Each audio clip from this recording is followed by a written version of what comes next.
Hi, my name is Tim and I'm forgiven. Well, the health care bill has passed and we know the president's going to sign it. I've been saying that it was going to pass for a long time. I knew they had a lot at stake and they have put their lives on the line for this. I don't mean literally, I mean their political lives. And they're gambling that we're not going to do anything about it. They're gambling that we're going to say, yeah, it was bad medicine, but we had to take it. Freedom. The American Constitution has just taken a huge, huge hit. It's really depressing. It's really scary. I'm not scared in the sense that I'm trembling. I'm scared in the sense that I think there's a whole lot of people who bought into this idea that the government is our friend and only wants to help us. I don't know what's happening. I haven't looked at the TV this morning. But I would assume the stock market is going to take a huge hit, if not today, within the next few days, and absolutely within the next 90 days. But we've just shook 20% of our economy. 20% of the economy has just been shooken.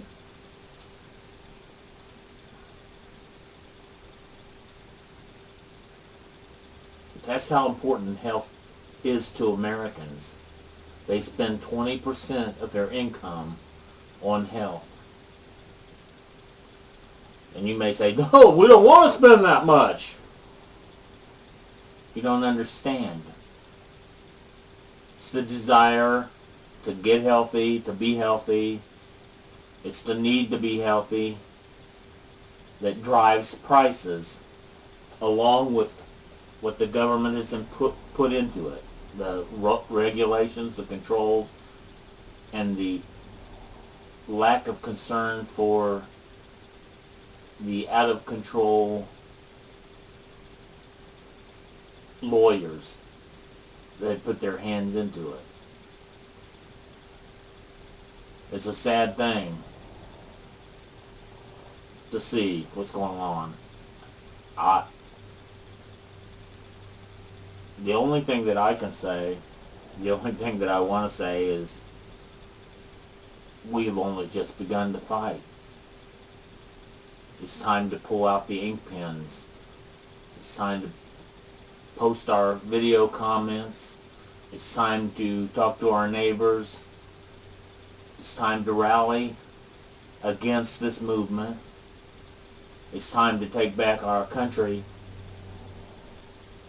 from the liberals who think that the elitists that only want to help us. Well, I'm tired of being helped. It hurts. You know, I've walked on the edge my whole life, making sure I didn't cross that boundary.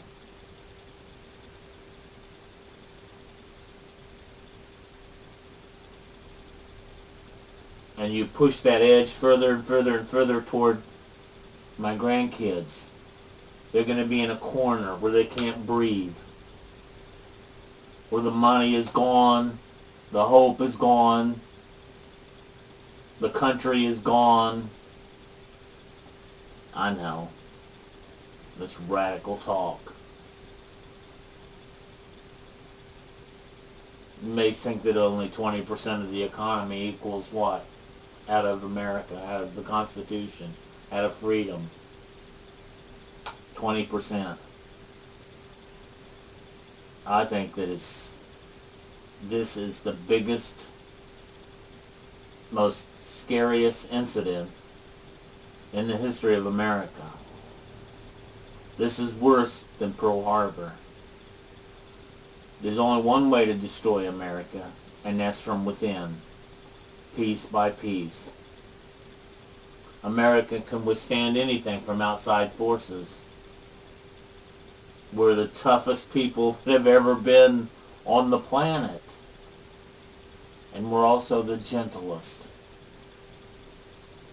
the kindest, the most concerned and loving country the world has ever seen.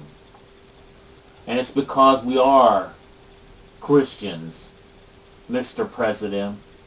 It's because we do love our fellow man, Mr. President. It's because we do care about the health of the poor, Mr. President. That's why they can find health care. That's why it's available to them without insurance.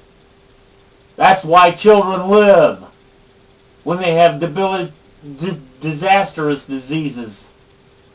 That's why. Because America is Christian. Everybody says, oh, there's no room for hate. Well, I don't hate nobody, but I hate sin. And I hate the sin that comes out of people. And the man who dies unforgiven, I don't have much love for him. And if you think God does, you know a different God than I know. But he loves us all the way up until our last act of defiance. And that last act of defiance cuts us off. Forever. The worst thing that could ever happen to a man.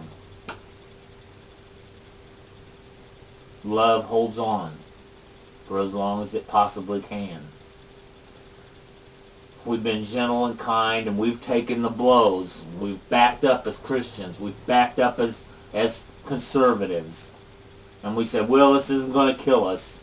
Well, this isn't going to destroy us. Well, maybe this one will. I don't think there's room to take another step back. We're at the cliff. We're at the edge of the cliff. And it's time to start pushing back. It's time to start saying no to liberalism. I love the fatherless. I love the single parent. I love their struggles. I have sympathy for them. I'm sorry for them. There's a lot of turmoil in that family. A lot of injustice. Are we going to make divorce criminal? I think we should make the disease criminal. When somebody dies, they've committed a terrible crime and they've left people behind. That's where we're going in this country, where we make laws that are ridiculous, that are outrageous. Yes, Mr. President, we are going to resist this. We're going to repeal this. And I know how many naysayers out there saying, no, once it's in, that's true. It's going to take a lot of sweat. And I'm prepared. I'm prepared. You better get prepared too. We, the people, have got to do this. God help us, and God bless.